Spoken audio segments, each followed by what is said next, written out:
ова издание македонско-бугарските односи плодна почва за лажни вести. Како да се избориме со нив? Соединетите држави се повлекуваат од Афганистан. Што значи тоа за еднината на оваа земја? Обединетото кралство со рекорден буџет за одбрана. Како ќе се трошат парите? Останете со нас, ќе ви кажеме повеќе. Поздрав од Вашингтон, ова е гласот на Америка на македонски јазик, а јас сум Никола Крстик. Најновиот развој на настаните меѓу Скопје и Софија може дополнително да го зголеми присуството на лажни вести во медиумскиот простор, предупредуваат комуниколози и новинари. Со нив разговараше Мики Трајковски.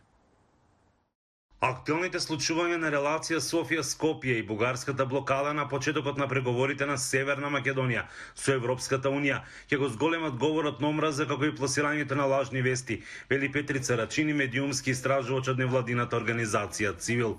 Според него, виртуелната војна помеѓу корисниците на интернет во Бугарија и Северна Македонија секогаш се засилува кога доаѓа до појава на деликатни политички процеси. Голем дел од нив се такви нарушувања на информацијскиот простор, не само дезинформации, разни фотомонтажи и така натаму. Тој говор на омраза се засилува особено на оние делови на интернетот каде што корисниците имаат можност да пласираат своји содржини или содржина генерирана од корисници, почнувајќи од YouTube форумите, разни форуми по страници на интернет, но особено е видливо на социјалните мрежи Facebook и Twitter.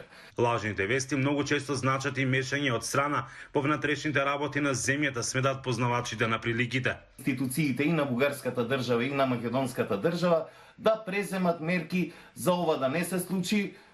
Мислам дека во тој правец треба да се движи и подобрувањето на односите, каде што и властите, но и јавностите од двете страни на границата ќе имаат малку повеќе внимание за чувствата на другиот. Комуникологот Бојан Кордало вели дека борбата со лажни вести ќе биде актуелна и во иднина, затоа што процесот за полноправно членство во ЕУ е долготраен процес.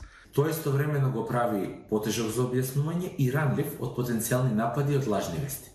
Доколку сакаме тоа да го надминеме, македонските институции мора да разберат дека е потребно креирање на јасна, видлива и остварлива комуникацијска стратегија во која на граѓаните ќе им се објаснат сите фази, сите процеси, но јасно ќе им биде кажано дека ова кој што се нарекува пристапување за членство во повеќе фази може да трае и со години. Катерина Синадиновска од Советот за етика во медиумите вели дека со оглед на досегашното искуство, кога се работело за сериозни политички процеси или случувања, не секогаш медиумите биле на ниво на задачата. Се сеќавате на Преспанскиот договор, целата таа кампања која што беше полна со лажни вести и од носители на кампањата, меѓутоа и од самите медиуми, разни центри на моќ, домашни и странски.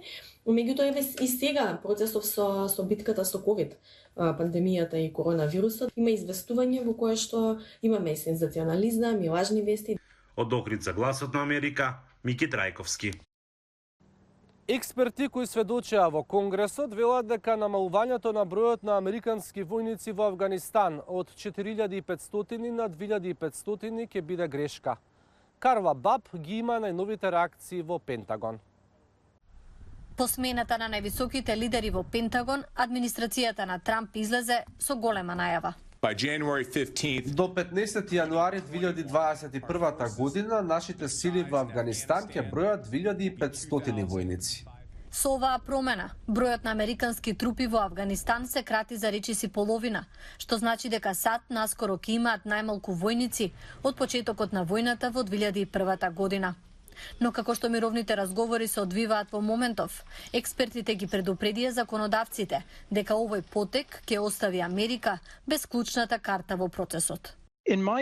Според моје мислење, ваквиот потек е грешка. Она што го најави администрацијата е бавна, поскапа верзија на неуспех. Ништо не добиваме за возврат. Тоа е проблем со овие преговори уште од самиот почеток. Тие знаат дека разговорите со талибанците без присуство на афганистанската влада се утврдување на условите за наше предавање. Американските сили ги совладаа талибанците во 2001 година по инвазија која имаше силна јавна поддршка по терористичките напади на 11 септември од страна на Ал-Каида, чие лидерство беше заштитено од Талибан. 19 години подоцна, американското јавно мислење е променето. Председателот Доналд Трамп победи на изборите во 2016 година, ветувајќи повлекување на државата од странските конфликти. Конгресменот Бредли Бирн вели дека на луѓето во неговиот дистрикт им е доста од војна. 19 години, илјадници американски животи изгубени, променети животите на стотици илјади семејства, милиарди и милиарди долари. Доста е. Тие веројатно ќе ги продолжат контратерористичките напори, бидејќи не сакаат Ал-Каеда таму повторно да презеде контрола. Но експертите велат дека за разлика од афганистанската влада, која се бори против Ал-Каида, Талибан не покажал докази дека ќе престане да ја штити оваа терористичка група.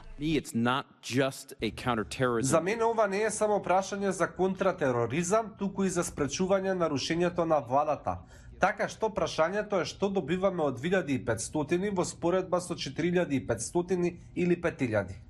Без мировен договор, експертите велат дека на тамошното повлекување на американските сили веројатно ќе го промени балансот на моќ во корист на Талибан, доаѓајќи во ситуација на уште потешко склучување на потенцијалниот мировен договор. И со пандемијата како врвен приоритет на избраниот председател Џо Бајден, не е јасно како неговата администрација би се справила со последиците од ваквиот потек. Обединетото кралство најави зголемување на буџетот за одбрана, најголемо од крајот на студената војна. Владата вели дека тоа е потребно за да се одговори на бројни закани. Од Лондон јавува Хенри Риджвел. Премиерот Борис Џонсон преку видеоврска се обрати до парламентот дека постои опасност последователните кратења во армискиот буџет изминатите години да се одразат на безбедноста на британскиот народ. Меѓународната состојба сега е полоша и поконкурентна од кога било по студената војна. Се што правиме во државата, секоја работа бизнис, па дури и начинот на купување и што јадеме зависи од основната минимална глобална безбедност. Мрежа од разни патишта за довод на храна и кислород што мора да ги држиме отворени, трговски линии, функционирање на интернет, безбедни воздушни коридори, кабли под морето и непречен проток низ далечни канали. Најавувајќи зголемување од 21,8 милиарди долари, Џонсон рече дека Британија со тоа ќе стане водечка поморска сила во Европа. Тој вети 2 милиарди долари за армиски истражувања, вклучувајќи и развивање на возила без возач, безпилотни летала, така наречена 6-та генерација борбени авиони. Британија исто така ќе креира нова агенција за развивање на вештачка интелигенција, заедно со формирање на национални кибернетски сили, нова вселенска команда, чија цел ќе биде одбрана на сателитската мрежа на земјата. Новите унапредувања кои ќе дојдат како резултат на зголемувањето на трошењето за одбрана може да не бидат во употреба за следните 10 години. Но оди на линија со она што експертите мислат дека ќе го имаат русите, кинезите и другите во наредната деценија. Владата во Лондон вели дека инвестициите ќе ја зајакнат визијата за глобална Британија по заминувањето од Европската унија. Доаѓа нов американски председател следната година, Џо Бајден, кој е скептик за Брекзит и загрижен за влијанието на Брекзит врз улогата на Британија во светот. Мислам дека ова ќе покаже дека Британија ќе продолжи да биде силен играч во одбраната. Зголемувањето на трошењето во одбраната изненади некој и на Вестминистер, со оглед на тешкотиите предизвикани од пандемијата со коронавирус. Владата во Лондон допрва треба да појасни како зголемените трошоци ќе бидат финансирани. Тоа е се за ова издание на Newsflash. Следете на и на гласнааmerika.com и на социјалните мрежи. Поздрав од Вашингтон!